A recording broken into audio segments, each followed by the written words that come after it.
Good morning, everyone. Um, I'm gonna intend to have what is it? I'm gonna intend to have a 20-minute, 30-minute video, and it's gonna end up being an hour. So just a warning.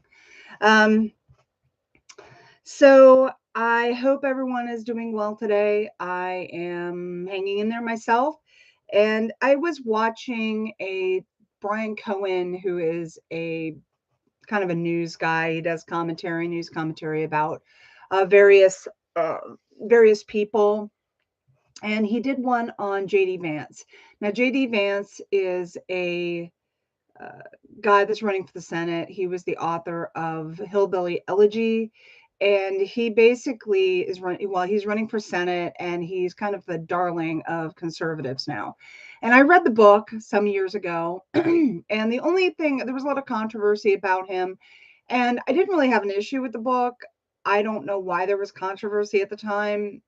One thing that I had actually got out of the book was the somewhere when I was reading that book, he had brought up about emotional and cortisol dysregulation. And I've mentioned that here about that being a kind of a significant um, piece for me in my own issues with, mental health troubles, that kind of stuff. Now, JD Vance, just real quick, short summary. JD Vance grew up in really bad poverty in Middletown, Ohio, which is a city somewhat north of Cincinnati, within driving distance, like maybe 30 minutes. And it's kind of considered a suburb of Cincinnati. So it he grew up with a troubled mother, was raised by his grandmother, and there was drugs involved, and he was abused and neglected and the whole nine yards. So he pulled himself up by his bootstraps, and he pulled himself up by his bootstraps and had went on into the military and went to Yale, and now he's running for the Senate of Ohio. He's running to be a senator of Ohio. And you drive through the elite sections of Cincinnati, Indian Hill, etc., and you see signs for him. The darling, rich, elite people love him. Okay, so he's running on a campaign of that. He's for the people, and that he's for the underdogs, and that we got to fight the elites. Well, the ironic thing is that he's actually being groomed. He's been groomed by the elites. So Peter Thiel, who is related to, he's a billionaire, guy affiliated with PayPal and a bunch of other tech companies, right? Has groomed this guy and has gotten JD Vance to be really, really wealthy. Okay. So this is what is so frustrating when I talk about mental health issues and talk about how, and here I am, ironically, on YouTube. And YouTube is owned by Google, obviously.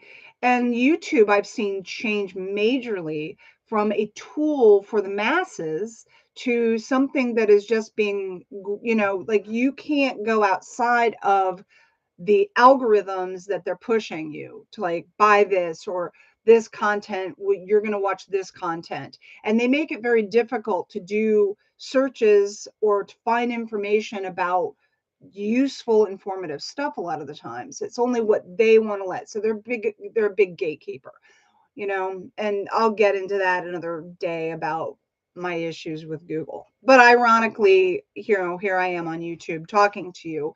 And again, I'm keeping this as an unlisted, starting out as an unlisted video because I'm uncertain and unsure of myself, and I don't know if anyone's really going to ever watch it.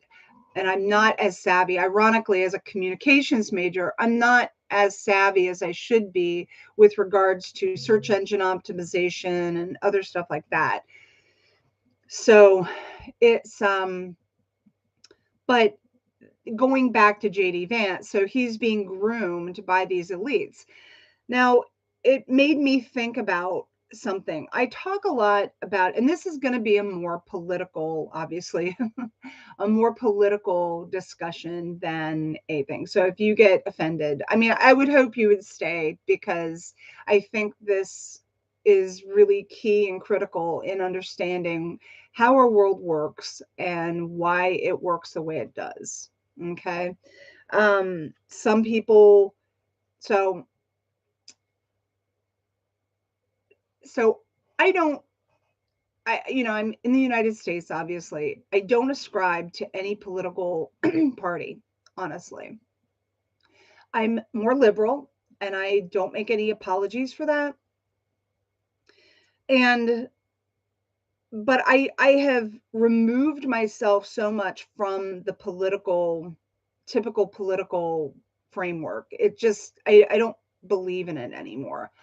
And I often say that I kind of lean heavily into anarchism, which doesn't have anything to do with chaos. It's basically a philosophy that states that it's just basically no rulers. Doesn't mean that there are no rules or that it's chaotic. It just means that there are no rules. So basically, anarchists believe that we are sovereign people and into ourselves, and that we should strive to rule ourselves and engage in voluntary, informed, conscious ways to organize and run our society. Now, I'm not a full anarchist. I'm not, there, I'm kind of wishy washy a little bit still on that, because I don't feel like human beings are nowhere in a state of evolutionary consciousness to be able to handle something like anarchy. Um, it requires a lot of heavy work, and human beings are not there at all. And I myself, I'm not there. And so, we lean a lot onto the government in order to quote unquote solve our problems for us. I just heard a woman talking about the evacuation orders in the recent Hurricane Ian in Florida, and that the conservatives were complaining, why didn't people evacuate? And she said, well, if you live in Florida, and I don't live in Florida, but I can imagine, I've had family and relatives that live in hurricane prone areas, and I can imagine how challenging it is to evacuate. Number one, it's very expensive to evacuate. A lot of people, like you saw in Hurricane Katrina, very poor people cannot evacuate. They don't have the money or the resources. And at the time, one of the barriers that a lot of times people say, well, I can't take my pets to a shelter. I mean, it's stuff like that people just like, you're stupid. Why did you stay? And it's like, because there's no good choices a lot of times. I mean, we can sit there in Ohio and say, oh, well, why didn't they evacuate? I mean, sometimes I say that, like, I go, why didn't you evacuate? But there's complications. And so this one woman was saying that they rely on the government that has access to information and resources that the average person doesn't have. The National Weather Service, run by the government. They have the money and resources to be able to track these storms, to be able to identify the danger areas in the paths of these storms, etc. And to be able to set up, they're the ones who control, going up, because you've got millions of people trying to evacuate an area. It becomes I remember, I don't think it was Ike. It was another hurricane that came after Ike in Houston. And one of the big issues is that everybody was evacuating at the same time, that it was blocked on the highway. And I just read something where a woman said that people were trapped on the highway in the middle of a hurricane for 15 hours. They ran out of gas because you're trying to get a bunch of people, and it was chaos. You know, that isn't people go, "Oh, that's anarchy." No, that's not anarchy. That's just bad management. And this is why I don't, because I think that when you get to a certain level, you need some kind of, like, proper management going, okay, how do we logically evacuate a million people out of the area of danger? There's complications, there's infrastructure implications, there are all these kinds of things that, we rely on because our society has gotten so complex. There's so many human beings now. And these disasters come somewhat infrequently, although they are, because of climate change, coming at more of a rapid pace. And so a lot of these questions are coming up, like how can we, one big question will come to mind, how can we build to make sure that people don't have to evacuate? Why are we building crap construction to begin with? Why are we building houses on beachfronts? I mean, logical stuff like that. I was watching another video, uh, and it was Fort Myers, I think, and it was basically like, it wasn't a sandbar, they called it an inlet. And they said there's this inlet, and he showed video, or showed like a Google Street View before the hurricane. And these structures were built on stilts, and they have garages underneath, but someone said that the garages are required to be built so they can be washed away. Like that's kind of like, you're going to have to rebuild your garage, but they're still built on these stilts. But these houses that are nice houses, I mean, I imagine they're probably the houses that rich people have bought because they want to be on the beachfront, their vacation home. So it's not their first home, it's their vacation home, because they were nice houses, you can tell, but they were on stilts. Well, anyway, they're built in this area that everybody was kind of like, why did you build a house on sand, literally? And why are these things allowed to happen? You know, and it's because of money, people. I mean, it's like people want stuff. You are saying, hey, you're like, oh, you want to build on sand? Sure, I'll take your money. I'll build your house. You've got money. Who cares? And they don't really take into account the environment. They don't care. They don't take into account anything. They don't, they've got insurance. They've got this. They've got that. And there's no logic. They're like, well, I want to be able to, like, build my house of stick and tinder in a heavy fire prone area because, well, I can, and who cares?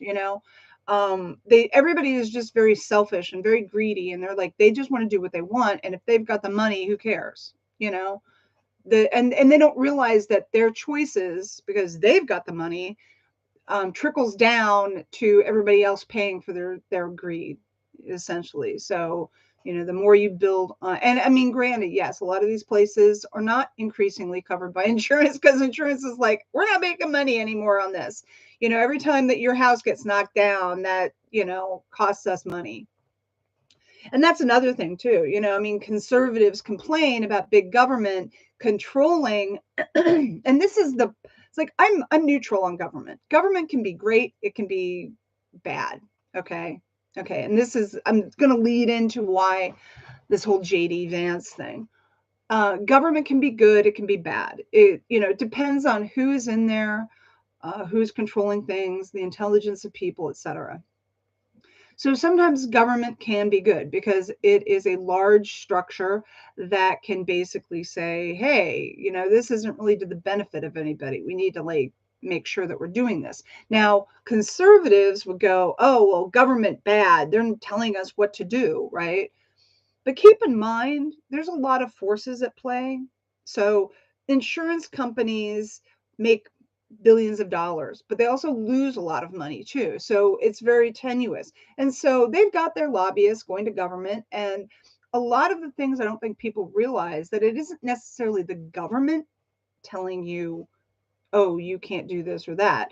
It is insurance companies, because insurance companies need those laws to prevent these disasters from happening so they don't lose more money. Okay. So, like, there was a hurricane, I think it was after Hugo, the Isle of Palms, another beachfront community. A lot of these, millionaire homes and beachfront properties and everything like that. Well, they wanted to rebuild because they lost them in the hurricane. And, they were built probably at a time where, whatever, it's okay. And the government's like, no, you can't rebuild. And people were up in an uproar. Oh my God, how dare the government tell us what we can do? Blah, blah, blah, blah, blah. And they, and the environmentalists get scapegoated and everything like that. Well, the thing is, environmental movers like, why are you building your $1 million house, beachfront house? Because you want to have a beachfront view, you know, and knowing it's a stupid place to build. But it was also probably the insurance company saying, this is too much of a risk for us. I mean, they could sit there and say, well, we're not going to insure it. But it's, there's just a lot of complicated relationships. It's not just, I know the conservatives want to bitch and complain about liberals and say, oh, it's all the liberals. Oh, big government wants to tell us everything. I mean, conservatives just feel like, and a lot of conservatives are these elite people, quite frankly, and they manipulate and use the working class and the poor and basically use them in their narratives and saying, oh, well, here, look, that person's to blame, those immigrants are to blame, oh, look at here, da da da da da, the liberals. So they keep us all divided, and they're just keeping us divided and fighting with each other. And meanwhile, they're working and creating their narratives and everything like that. And here we are, you know, blaming things that are really not really to blame, but we're told that they're the, people that we should be blaming. So, so this guy, JD Vance, comes from this working class, poor, drug addled community in Middletown, Ohio, pulls himself up by his bootstraps, which, he went to Yale, went into the military. See, this is the big thing. The military is a big factor in all of this, because the military basically preys on poor people. And you can buy into their system, and if you buy into their system, you can make a lot of money, and you can, like, if you follow their word, you can get into the high up, top secret, black ops. I mean, it can be very lucrative. You don't have to stay just a little grunt soldier. You can, if you play their game, you can get a lot of money, because the military is a huge factor in all of this. And so he, joined the Marines, and then he went to Yale, and, on and on and on. Well, he got identified by this guy named Peter Thiel, who, like I said, big billionaire elite guy, does tech stuff, PayPal, blah, blah, blah, blah, blah. And Peter Thiel basically looks like he's basically has groomed JD Vance from the beginning, got his, connected with him, basically groomed him, got him a lot of really good, rich investments. So now JD Vance has got a lot of money, enough to be able to run for Senate. But Peter Thiel is also fueling his Senate campaign. And you look at all of these elite billionaire, including Elon Musk, everything. And Elon Musk is kind of one of those ones, like, I've read his biography, and it's kind of interesting because his grandparents actually grew up a few blocks away from my mother during the 30s and 40s in Regina, Saskatchewan. So it was kind of like, oh, that's interesting. But anyway, um, kind of have a wary interest in Elon Musk. I think kind of he's generally an asshole, but I think that he's done some really incredible things and some really questionable things. But anyway, I won't get into it about that. But a lot of these technology elite billionaire people, when I talk a lot of times, I go, the powers that be. This is really kind of who I'm talking about. These are the people who have basically taken over government and are wanting to control your life. And everything in our society is being dictated. And they can roll out these narratives because they know people are generally uninformed, do not have time to be informed, do not have time to understand or learn about the technology that is being sold to them, myself included. And it's very tricky. And they control it, you know, from Davos, Switzerland to, I mean, all of this. And people, you know, we're so divided that people on the left are like, oh, you're a conspiracy theory if you believe in that. Like, but it's real. And then the right is blaming the left for their shit. You know, it's crazy.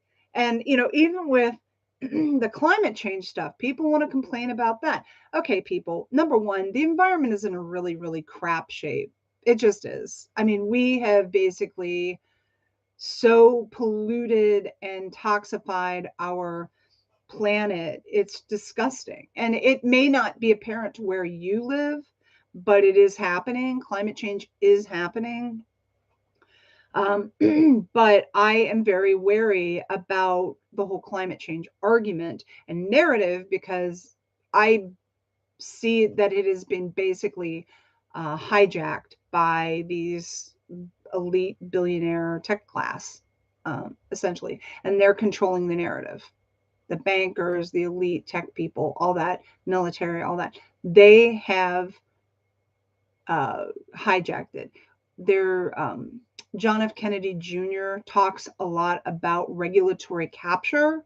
So the EPA, which I call the Environmental Pollution Agency now, you know, the EPA was started to be a governmental organization, helped to clean up, and they did. They for many years they were really good at, you know, trying to clean up polluters and all this other kind of stuff. Well, of course, corporations just got in there, and since it's an appointed position, they basically got their people in there, and now they run the show. I mean, the last several directors of the EPA, I don't even know who's the EPA director right now, but they're like in the industry of coal and all these things. Like, so they're putting these people who are causing the problems in charge of, you know, in charge of these regulatory, and it's called regulatory capture.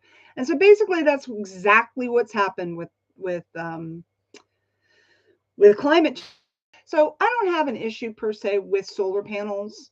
Okay, I think that generally they're fine. I think there's a lot of very innovative things out of that, but there are issues, and this is becoming another wedge because they're creating it to be a wedge between conservatives and liberals, where, you know, you have the very real issue. Like, so the liberals are like, climate change, oh my God, Greta, blah, blah, blah, blah, blah, right? And it started to make me feel a little bit cringy, even though I'm very much into the environment. I was like, there's something really weird about this, the way the narrative is being developed in this. But, you know, one of the very real issues is the issue of um, um, the mining of rare minerals. Okay. This is the problem. So even like in your cell phone, which, yes, I have a cell phone. We all have cell phones now. There's a mineral called coltan, and it's a very rare mineral that's mined somewhere in Africa by children and gorillas. They're deforesting, and gorillas are being affected. And that's been talked about, but it's kind of now been forgotten. Now I don't know. I mean, you've got your lithium batteries, you've got all these things. This is one of the issues with the whole Elon Musk battery issue and the rare earth minerals, and where are we getting them? And I mean, this is like fueling, you know, are we going to go to Mars and the moon to get these minerals, to get this stuff, right? To run our lives. And, you know, how are we recycling these things? Are we recycled? Can they be recycled? What's happening with this? But, you know, we're being sold this technology, we're all adopting in, unless you are a really, really hardcore off the grid person, which we had intended to be, but of course it didn't work out that way. And now we're all bought in again, even further. Um, you know, it's a problem.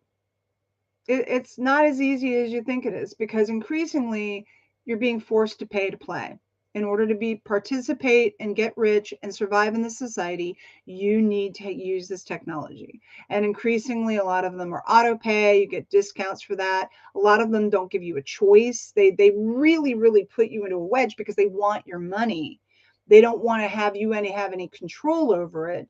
But so they want your money, they'll take it. And so, like, if you want this, you got to play by our rules. And it's, It's really a problem. And so the whole solar panel thing, while I've always been like, hey, wow, those are really, really cool. I mean, way back in the 80s, um, but now it's like solar, let's do solar and solar farms and wind farms and everything. I don't have an issue with that technology per se, but I do have an issue with, there are some very real issues with the big solar, excuse me, the big windmills, the wind turbines. A lot of conservatives complain that they're not recyclable. Like, oh my God, you're building all this, oh, you liberal freaks, blah, blah, blah. And they can't be, they break down, you can't recycle them, they're going to landfills. And that's true.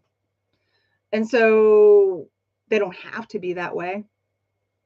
And this is the issue. So, like solar farms, I'm not really all keen on solar farms. Actually, I don't believe that we should be sacrificing more of our farmland to solar farms. Like, oh, but there's a big place here. I mean, you see them out in the desert, and you're like, oh, it's just the desert. But, I mean, there's some issues here, people. I mean, it's like just because there's some land there, it doesn't mean that it should be taken up by a solar farm. And is that the most efficient way to be able to get?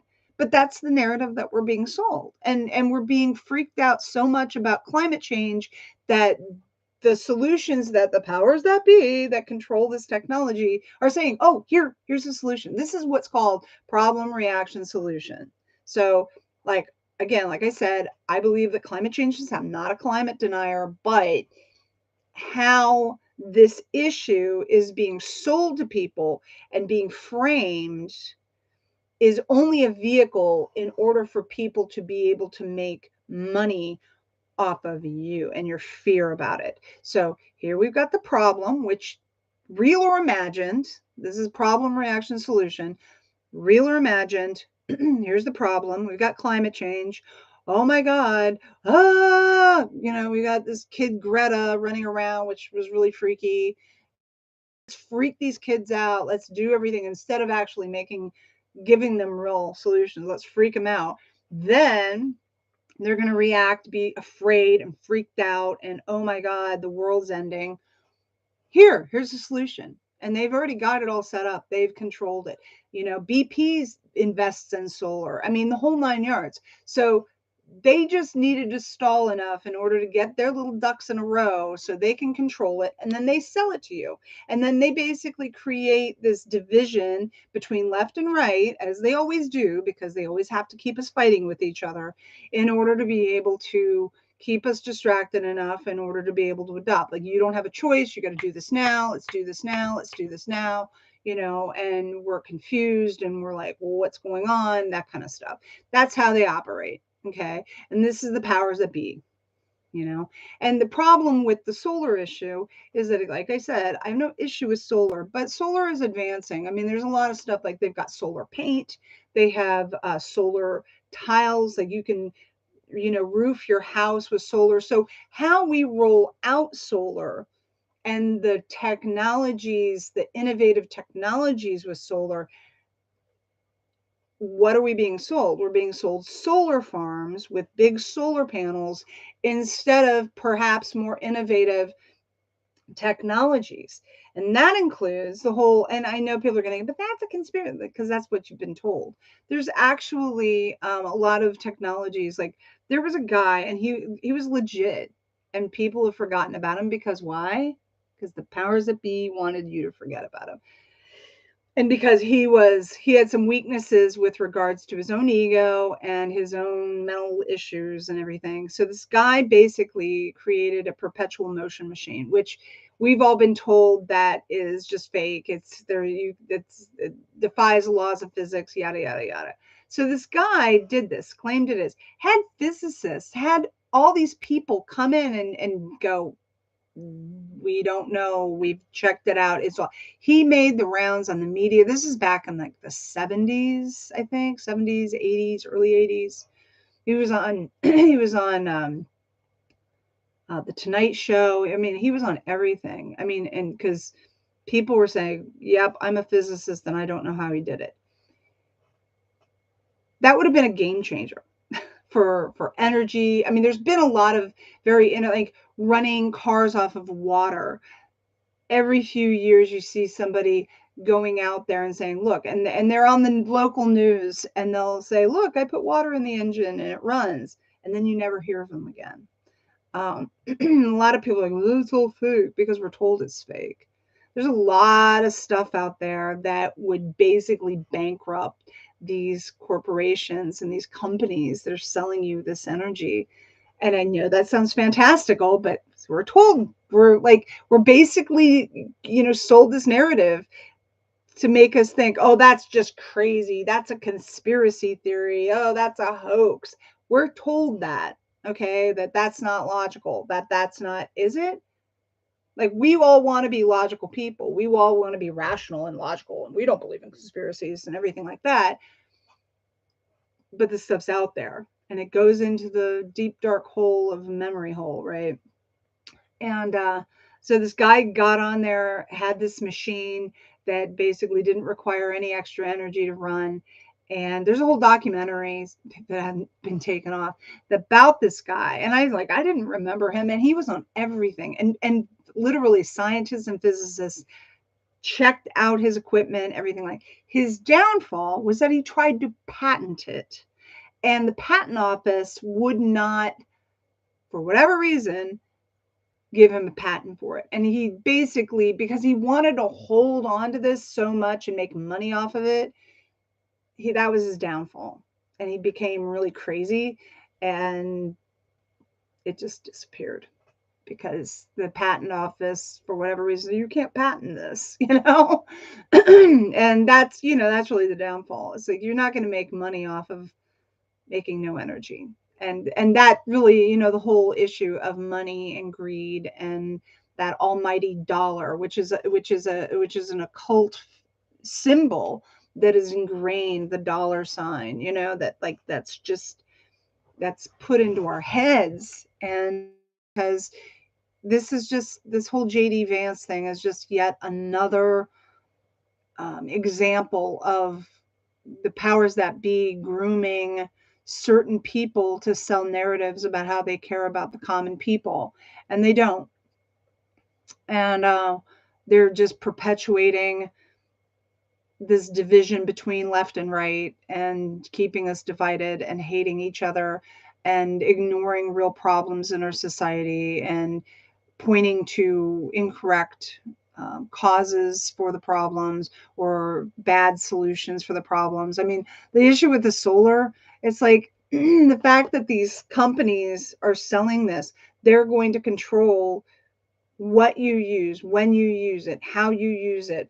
And if anyone, like, 0 point energy or something that is cheap and free, basically, comes along, they will bury it. And it's happened. And people don't really are aware of that because we have been trained to believe that that's all a conspiracy theory. That's just crazy stuff.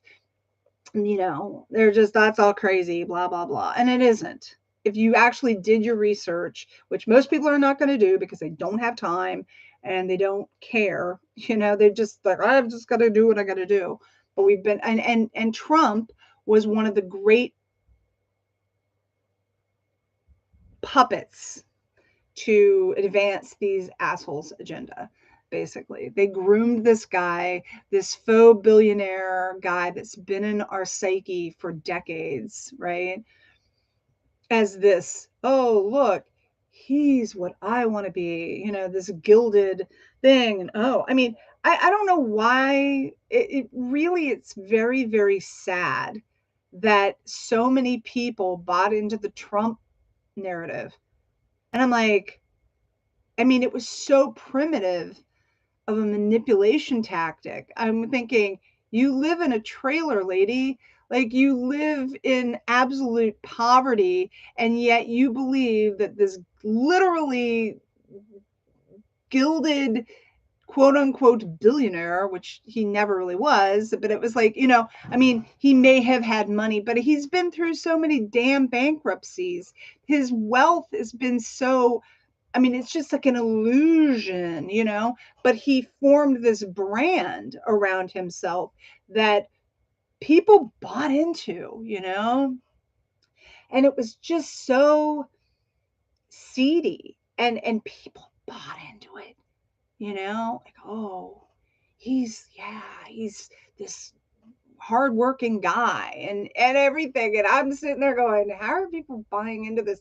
They really were so manipulated. I am like, Jesus Christ, people. And I'm sitting there before and I'm like, why? I don't understand. And still, I mean, even with all the stuff that's come out, it's like, I don't think that guy's ever going to see the inside of a jail cell, and he should.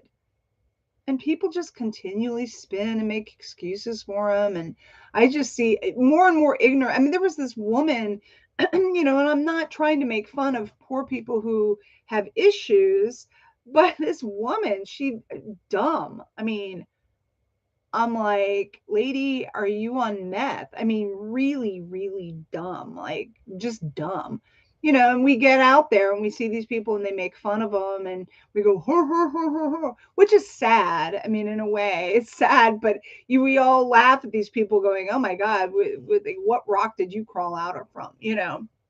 And again, it's a divisionary tactic, but it's really sad that these people still are like, oh my God. And they say all this crazy stuff, a couple of things which are actually true and which is called poisoning the well. So poisoning the well, learn your logical fallacies. Poisoning the well is a tactic where you have valid information and valid knowledge. Okay.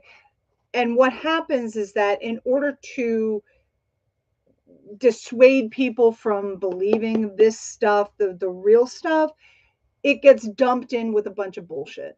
So that's called poisoning the well. So you've got incorrect, bad knowledge or bad information or whatever thrown into and mixed up with things that are real. To make the real stuff seem crazy because you've poisoned it. You've basically made it all the same kind of crazy stuff. So I mean, you could look at the issue of, say, UFOs, which ironically now it's like, oh yes, we're talking about UAPs, unidentified aerial phenomena.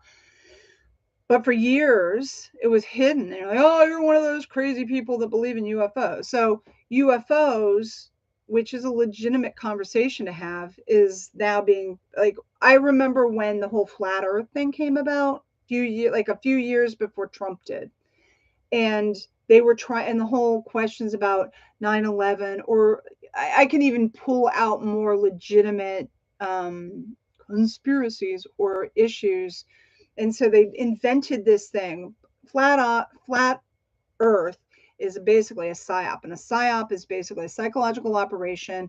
There's a lot of evidence, there's a lot of information about psychological operations. It's a propaganda technique to basically control and influence the math. It happens all the time. And so for some reason, flat Earth got developed as this thing, and a lot of people bought into it. And so now, whenever you're talking about a legitimate, serious conversation we need to be having, they just go, "Oh, you're just like one of those flat earthers." So basically they're poisoning the well of a legitimate conversation we need to be having about, drugs like ivermectin or whatever. Things that are serious are being polluted and corrupted by this this really, really insane crap like flat earth. And it's a real problem, and people on the left and right they fall prey to this all the time. So it's just important to really be kind of aware of what's going on in our world, and just be aware of who's being sold to you as your savior, who's being sold to you as the solution for all things, and oh, you should adopt this worldview or this technology to save your life and do all this. No solution in our world is going to be that easy. There's no magical one size fits all solution for solving our problems, whether that be God or anything. And it's just unfortunate that this is happening continually, and it's being ramped up a lot. So anyway, I'm going to close for now. And thanks for listening. And I hope you got some value out of it. And please subscribe if you want to hear me rant some more about something else. Okay. All right. Take care. Thanks a lot and have a great weekend. I'm going to try and get off of here thank you. End.